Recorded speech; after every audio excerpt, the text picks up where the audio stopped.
स्वागत है आपका इस हमारे यूट्यूब चैनल पर। देखिए, आप लोग को बहुत दिनों के बाद मैं एक लॉन्ग वीडियो देने जा रहा हूं, क्योंकि देखिए प्रकाश का प्रवर्तन मैंने एक बार अपलोड किया था, वो भी बहुत थोड़ा ही अपलोड किया, ज़्यादा नहीं अपलोड कर पाए थे, लेकिन आप लोगों से कहे थे कि आगे ज़रूर अपलोड करेंगे। देखिए आज अपलोड करने जा रहे हैं आप लोग का प्रकाश के प्रवर्तन में दर्पण द्वारा प्रतिबिंब का बनना, यानी दर्पण के द्वारा प्रतिबिंब बनता कैसे है। दर्पण से प्रतिबिंब के बनने में आपके दो प्रकार के दर्पण यूज होंगे, ठीक है। एक पहला अवतल दर्पण और दूसरा जो यूज होगा आपका उत्तल दर्पण। यानी अवतल उत्तल दर्पण के दोनों प्रतिबिंब को हमें बनना पड़ना। देखिए बहुत आराम से पढ़िए, मैं पूरा आपको एकदम डीपली समझा के बताऊंगा कि दर्पण द्वारा प्रतिबिंब बनता कैसे, अवतल दर्पण द्वारा प्रतिबिंब कैसे बनेंगे, उत्तल द्वारा कैसे बनेंगे, पूरा एक स्टेप बाय स्टेप आपको बताते चलते हैं। बहुत ध्यान से देखते जाइए। चलिए हम ज़्यादा समय ना लेते हुए वीडियो स्टार्ट करते हैं। पहला आपको बताते हैं कि वस्तु होता कहाँ है। तो वस्तु के अनुसार हमें हमारा प्रतिबिंब बनता है, ये तो आप जानते ही हैं। जैसे हम वस्तु रखेंगे उससे हमारा क्या बनेगा, प्रतिबिंब। तो हम पहला पढ़ते हैं हमारा वस्तु रखा कहाँ जाए। तो पहला वस्तु हम कहाँ रखेंगे, जब वस्तु अनंत पर हो। जब वस्तु अनंत पर हो, ठीक है। ये पहला हमारा कंडीशन है कि वस्तु को हम कहाँ रखें, अनंत पर। अगर वस्तु को हम अनंत पर रखते हैं तो उसका प्रतिबिंब किस प्रकार बनता है, देखते हैं अवतल दर्पण द्वारा। तो पहले हम क्या करते हैं, एक अवतल दर्पण बनाते हैं। चलिए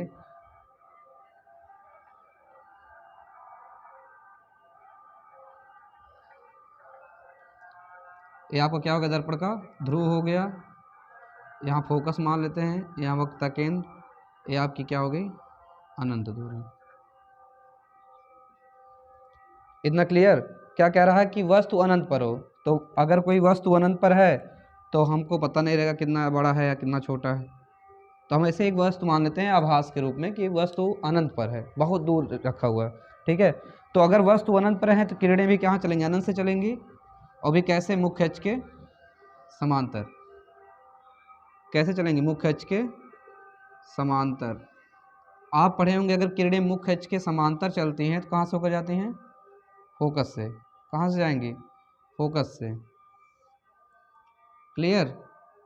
देखिए दो किरणें मुख्य अक्ष के समांतर आई, कहाँ चली गई, फोकस से। ऐसे सोच लिया हम इधर से भी ले जाते, नीचे से भी, क्योंकि अनंत पर है वस्तु। तो ऐसे गया समांतर, तो ये भी कहाँ चला जाएगा, फोकस से, इधर से गया, ठीक है। एक और ले लेते हैं, ये भी ऐसे निकल जाएगा फोकस से, ठीक है। तो यानी कहने का मतलब है कि अगर कोई किरण मुख्य अक्ष के समांतर आती, क्योंकि किरण चलने का नियम आप लोगों को बताए थे, अगर नहीं होगा बताइएगा, मैं वीडियो अपलोड कर दूँ किरण चलने का नियम क्या है। तो इसमें क्या है कि किरणें कहाँ से गई, मुख्य फोकस से, ठीक है।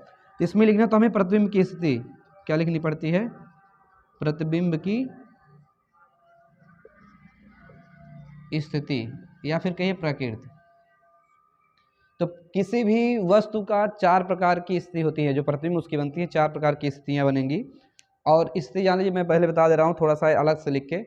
पहला स्थिति क्या होता है कि वस्तु हमारा बना कहाँ है, यानी किस स्थान पर बना है, यानी पहला क्या बनता है, कहाँ बना है, ठीक है। दूसरा उसका आकार क्या है, आकार। तीसरा क्या है, उल्टा है या सीधा है, उल्टा या सीधा, ये तीसरा पॉइंट हो गया। और चौथा आपको क्या है, वास्तविक या आभासी। ये चार पॉइंट से आपको हर एक प्रतिबिंब का स्थिति लिखना पड़ेगा। जैसे देखिए पहला क्या है, कहाँ बना है। तो इसमें हम देखेंगे वस्तु का प्रतिबिंब कहाँ बना है। तो कहाँ बना, जहाँ पे देखिए किरणें काटती हैं, परावर्तन वाली किरणें जहाँ काटेंगी वहीं आपके वस्तु क्या बनेगा, प्रतिबिंब बनेगा। तो पहले कहाँ बन गया, फोकस पे तो काटा है ना, पहला कहाँ गया, फोकस पर, इसलिए ऐसे लिखेंगे फोकस पर। चलिए पहला स्थिति हो गया। दूसरा स्थिति आकार, उसका आकार कैसा होता है, ये छोटा या बड़ा, इसका ज्ञान ही नहीं, क्योंकि बिंदु आकार का है। किस आकार का है, बिंदु आकार, बिंदु आकार का। क्लियर, दो पॉइंट क्लियर, बच रहे हैं दो, उल्टा या सीधा, ठीक है। तो उल्टा सीधा कब होगा, ये आपका क्या है, मुख्य अक्ष, क्या है, मुख्य अक्ष। यदि कोई वस्तु का प्रतिबिंब मुख्य अक्ष के ऊपर बनता है, इस तरह, इस डायरेक्शन में, ऊपर की दिशा में, तो आपका क्या होगा, वो सीधा होगा। क्या होगा, सीधा। और अगर मुख्य अक्ष के नीचे बनता है तो क्या होगा, उल्टा होगा। अगर ऊपर बनता तो सीधा, अगर नीचे बनता है तो उल्टा। तो बताइए इसमें वस्तु का जो प्रतिबिंब बना है एफ पे, ये बताइए ऊपर बना है या नीचे।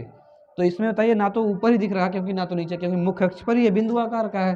तो लिख देंगे उल्टा सीधा का, उल्टा सीधा का ज्ञान नहीं। चलिए 3 स्थिति हो गई आपकी। एक बच रहा वास्तविक या आभासी। तो वास्तविक आभासी में देखना बहुत आसान है। यदि परावर्तन वाली किरणें डैश डैश करके काटी, यानी कहने का मतलब है कि आभास करके काटी हो। जैसे अगर मैं इसी को डैश डैश करके काटा होता तो ये आपकी हो जाती क्या, आभासी हो जाता। लेकिन आभास करके मैं नहीं कर, रियल में किरणें काटी हैं तो ये क्या हो जाएंगी, वास्तविक। क्या हो जाएगा, वास्तविक। यानी इसमें जो प्रतिबिंब बना है आपका कैसा बना है, फोकस पर बना है, ठीक, बिंदु आकार का है, उल्टा सीधा का ज्ञान नहीं है, और कैसा है, वास्तविक। ये 4 स्थिति हो गई किसमें, जब वस्तु को हम कहाँ रखते हैं, अनंत पर रखते हैं। तो ये पहले से समझ में आ गई, जब वस्तु को हम अनंत पर रखेंगे, फोकस पर, बिंदु आकार का, उल्टा सीधा का ज्ञान नहीं, और वास्तविक। ठीक है, चलिए आगे देखते हैं। अगला स्टेप देखते हैं, वस्तु को हम रखते कहाँ। ठीक है, चलिए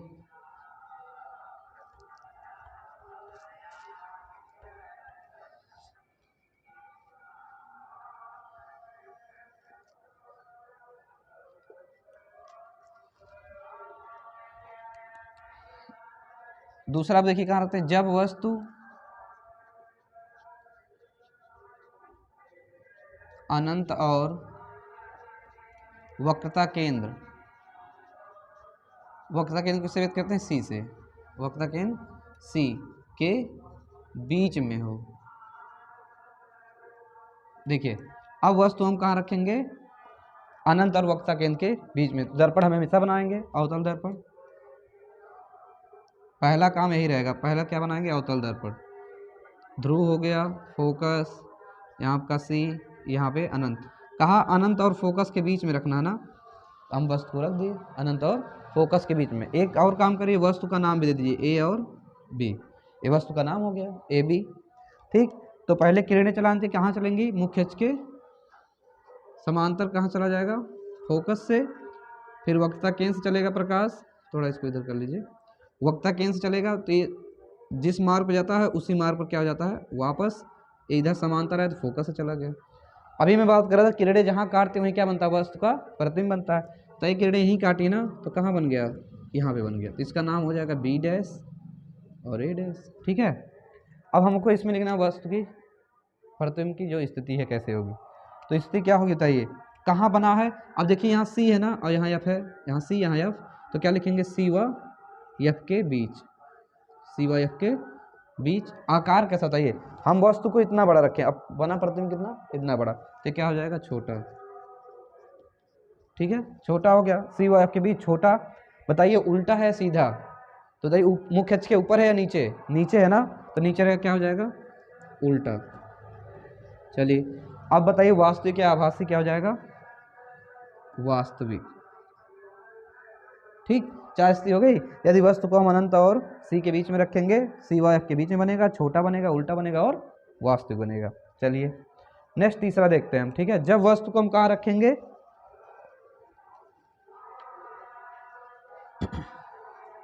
देख एक एक स्टेप बढ़ाते चलते हैं। ठीक है, अब वस्तु को हमको रखना है कहाँ,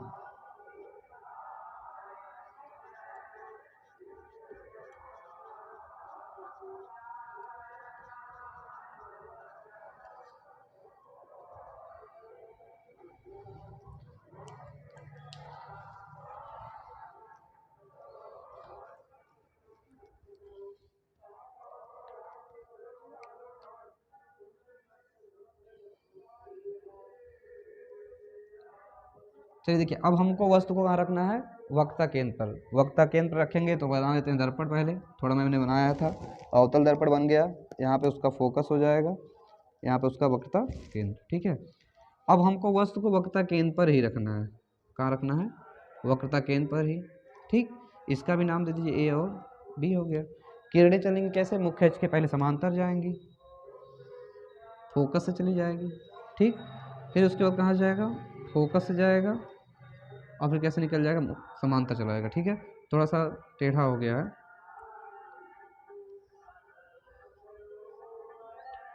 तो ये कहाँ बना आपका, किरणें कहाँ काटी हैं, देखिए पहला समांतर गया, फोकस से निकल गया, फिर फोकस से गया, कैसे चला गया, समांतर। किरणें कहाँ काट दी, जस्ट आपके वक्रता केंद्र के नीचे ही काटी हैं। कहाँ काटी हैं, स्थिति क्या लिखेंगे, वक्रता केंद्र पर ही, वक्रता केंद्र पर। ये पहला स्थिति हो गया, कहाँ बना है, वक्रता, जहाँ पे देखिए यदि कोई वस्तु वक्रता केंद्र पर रखी जाती है तो उसका प्रतिबिंब वहीं पर बनता है। ठीक, अब बताइए छोटा है बड़ा, तो ऑटोमेटिक आपका बराबर ही दिख रहा है। ठीक है, क्या होगा, बराबर। बताइए उल्टा है सीधा, तो क्या हो जाएगा, उल्टा। देखिए वस्तु का नाम भी दे दीजिएगा, प्रतिबिंब का नाम दे दीजिएगा वी डैश और ए डैश, उल्टा हो गया। और क्या है, वास्तविक। देखिए जितने मैं पॉइंट बताते जा रहा हूँ उसको लास्ट में जब पूरा मैं लिख दूंगा उसको स्क्रीनशॉट मार के रख लीजिएगा, ताकि बाद में कभी याद करना हो तो आपको आसानी हो। ठीक है, मैं बताते जा रहा हूँ, आप लोग स्क्रीनशॉट मारते रहिए। ठीक, क्योंकि वीडियो अगर मैं बहुत स्लो पढ़ाऊँगा तो बहुत टाइम लग जाएगा, तो उसको ध्यान देते हुए थोड़ा फास्ट करते रहिए और स्क्रीनशॉट मार के अपना नोट कहीं कर लीजिए। ठीक है, ओके, आगे बढ़ते हैं। देखिए क्योंकि इसमें अवतल दर्पण में 6 स्टेप हैं, अभी मैं तीसरा बता रहा हूँ, अभी 3 इसमें है, फिर उत्तल दर्पण में आपके 2 स्टेप हैं, तो टाइम लगेगा, इसलिए थोड़ा फास्ट कर रहे हैं ताकि आपको समझ में भी आ जाए और आप जानकारी भी आपको मिल जाए। देखिए इससे हर बार बोर्ड में आता है, एक क्वेश्चन बहुविकल्पी में जरूर पूछेगा, या फिर आपसे पूछ सकता है किरण आरेख बनाइए, तो किरण आरेख भी जानना जरूरी है और आपको याद होना भी जरूरी हो सकता है सवाल में या बहुविकल्पी में भी आ जाए। ठीक है, चलिए आगे बढ़ते हैं, अगला देखते हैं क्या है।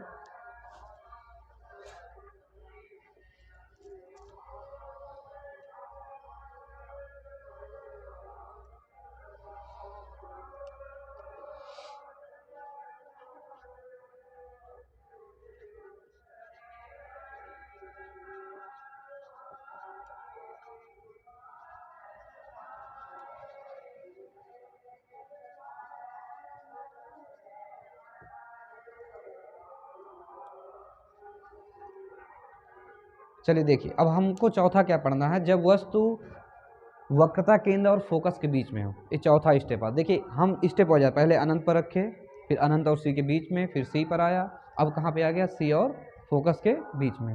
तो हम फिर वही काम करेंगे, हमेशा वही करना है आपको। पहले एक दर्पण बनाएंगे, अवतल हो भी,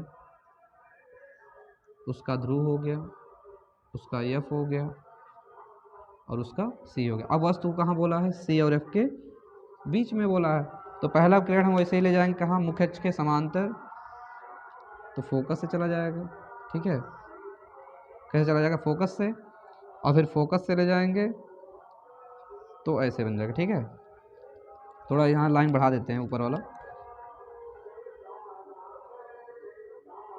ठीक है, यहाँ पे वस्तु का नाम ए व बी हो गया, यहाँ हो जाएगा ए डैश बी डैश और ए डैश। ठीक है, एक किरण देखिए समांतर गया, फोकस से निकल गया, और फोकस से आया तो मुख्य अक्ष के समांतर। अब इसमें स्थिति लिखनी है, तो स्थिति आप लोग अब खुद बता सकते हैं, 4 स्थिति लिखनी होती है। आप जाने वस्तु कहाँ बना है, तो देख ही रहे हैं यहाँ सी है, सी से कहाँ बना है, दूर, तो पहला कहाँ बना है, सी से, यानी वक्रता केंद्र से दूर, वक्रता केंद्र से दूर। दूसरा बताइए आकार छोटा है या बड़ा, तो ऑटोमेटिक आपको क्या दिख रहा है, बड़ा।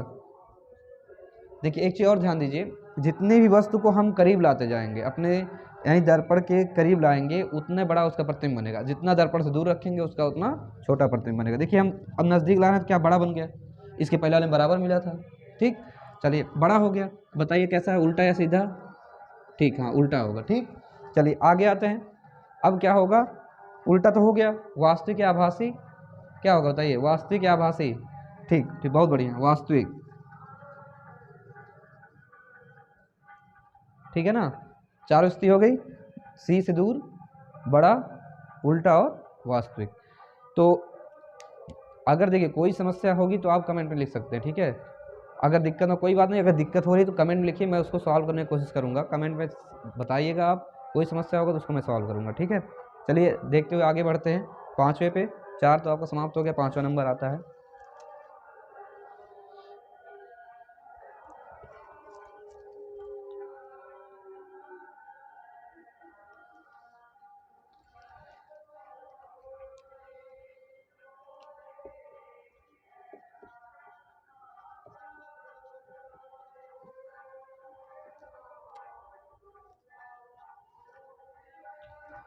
चलिए देखिए, अब अगला आ गया आपका वस्तु कहाँ पहुँच गया, फोकस पर। अब तक था सी और एफ के बीच में, यानी फोकस और वक्ता केंद्र के बीच में था। अब वस्तु को फोकस पर हमको रखना है। चलिए फोकस पर रखते हैं।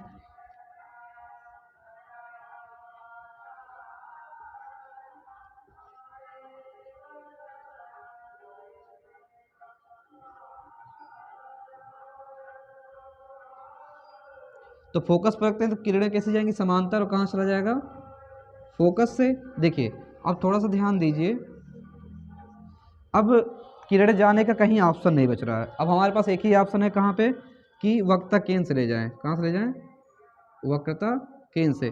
तो किरणें देखिए इधर इधर आती हुई प्रतीत हो रही है, ठीक है। तो एक किरण ऐसे गया, फिर यहाँ से वापस हो गया, एक किरण यहाँ वापस हो गया। अब इसकी लिखते हैं हम स्थिति, ठीक। वस्तु को हम रख दिए यहाँ पे, इसका नाम ए, यहाँ हो गया बी, ठीक है। अब इसका स्थिति कैसे बनेगी, अब देखिए यहाँ वक्ता केंद्र हो गया, इधर आपका अनंत आता है।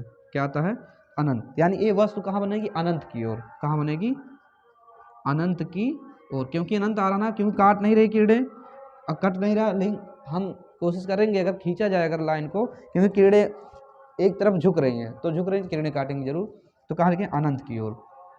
किसकी ओर, अनंत की ओर। अब बताइए यही भी इतना ही बड़ा है, तो वस्तु का प्रतिबिंब कैसा बन गया, बड़ा। उल्टा ही होगा, और क्या होगा, वास्तविक। ये चारों कंडीशन सही है ना। क्या बनेगा, अनंत की ओर, बड़ा, उल्टा और वास्तविक। क्लियर। चलिए आगे बढ़ते हैं। एक लास्ट स्टेप वाला बहुत ध्यान से देखिएगा, ठीक है। देखते हैं आगे वाला क्या है।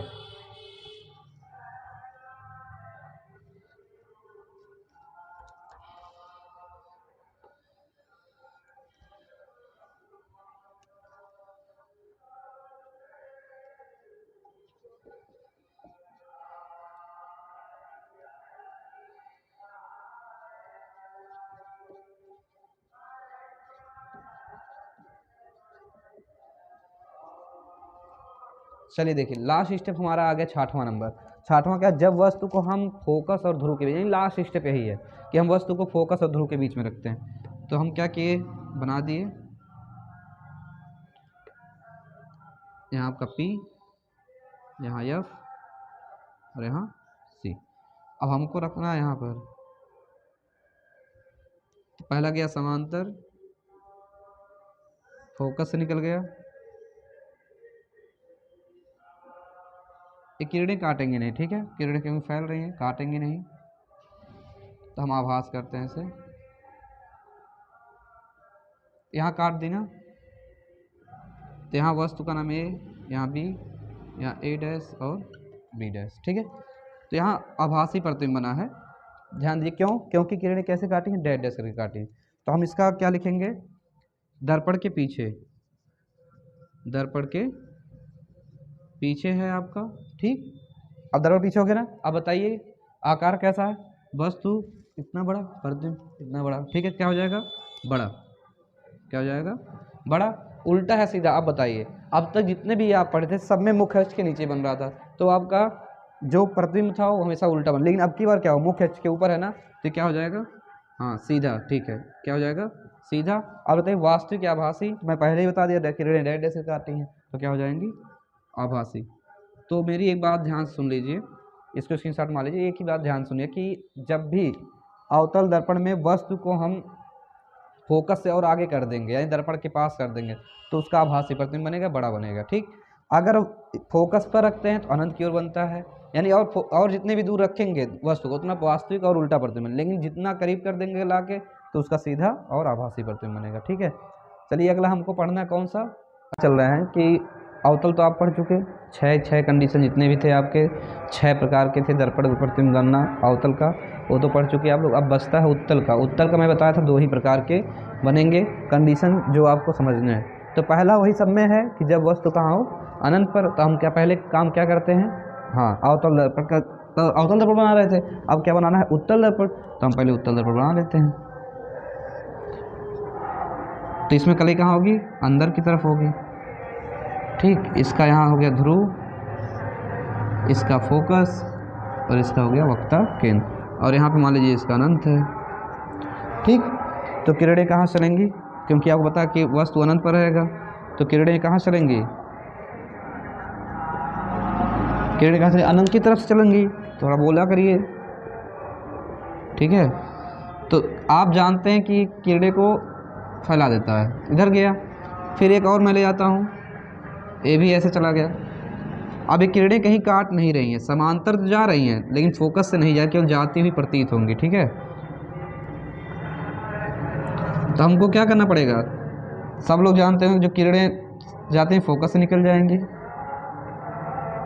कहाँ चले जाएंगी, फोकस से। अब बताइए, इसमें भी वही काम, 4 स्थिति लिखनी है आपको। कितनी स्थिति, 4 स्थिति। पहली स्थिति क्या होगी, उस कहाँ बना हुआ, तो कहेंगे क्या, दर्पण के पीछे फोकस पर, दर्पण के पीछे फोकस पर, ये पहली स्थिति होगी। बताइए उसका आकार कैसा है, छोटा बड़ा, तो क्या लिख देंगे, बिंदु आकार। कौन सा आकार, बिंदु आकार। 2 कंडीशन हो गया, बच रहे हैं 2, उल्टा सीधा। तो बताइए उल्टा सीधा, तो जैसे पहले उसमें था अनंत पर, अगर अनंत पर रखा गया था तो उसमें बिंदु आकार का बना था, तो उल्टा सीधा का ज्ञान नहीं था, तो इसमें भी लिख देंगे उल्टा सीधा का ज्ञान नहीं। ठीक, एक लास्ट बचा, आभासी की वास्तविक। बताइए परावर्तन वाले किरणें कैसे मैं किया हूँ, आभास करके किया हूँ ना, तो क्या हो जाएगी, आभासी। ठीक, चारों कंडीशन हो गए। क्या, दर्पण के पीछे फोकस पर, बिंदु आकार का, ठीक है, उल्टा सीधा का ज्ञान नहीं, और कैसा होगा, आभासी। ये आपका पहला था। इसमें भी एक और रह जा रहा है आपका, चलिए उसको भी बताते हैं क्या होगा।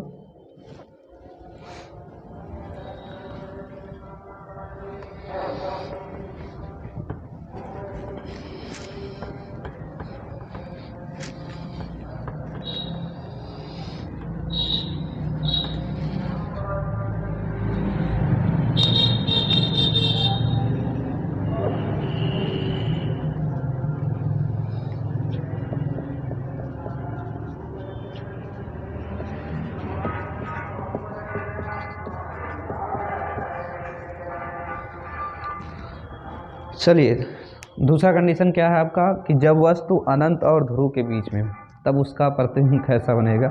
तो पहले हम एक उत्तल दर्पण बना लेते हैं, अंदर की तरफ कलई हो जाता है, दर्पण का ध्रुव यहाँ बन गया, यहाँ फोकस, यहाँ सी।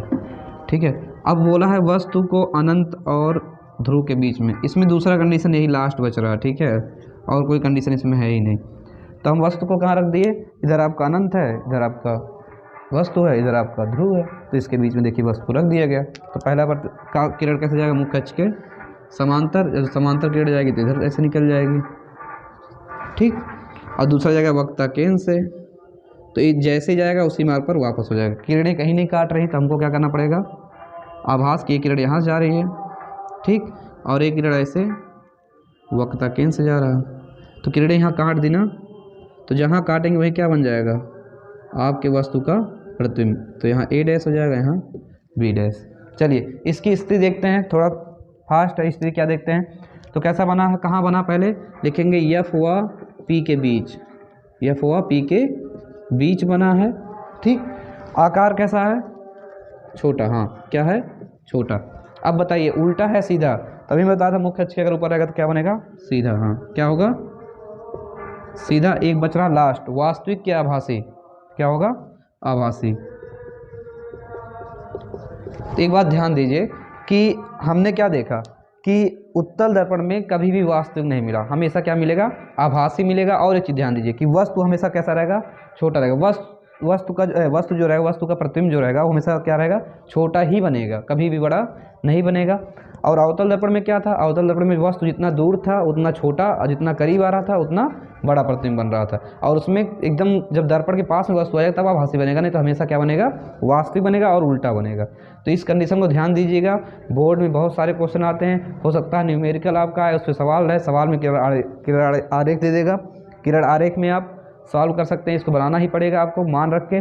किरण आरेख कैसे बनाया जाता है मैं आपको अगले वीडियो में बताऊंगा, क्योंकि अगले वीडियो में आपका सवाल आ रहा है। सवाल में आपका जितने भी सवाल हैं, चाहे फोकस दूरी, वस्तु की दूरी और प्रतिबिंब की दूरी में संबंध, ठीक है, वक्ता त्रिज्या फोकस में संबंध, इस पे मैं सवाल आपको बताने वाला हूँ। तो वीडियो को ज़रूर देखें और ज़्यादा से ज़्यादा शेयर करें, ठीक है। और अच्छा लगा हो वीडियो आपको तो शेयर करना ना भूलें और लाइक ज़रूर करें। जय हिंद।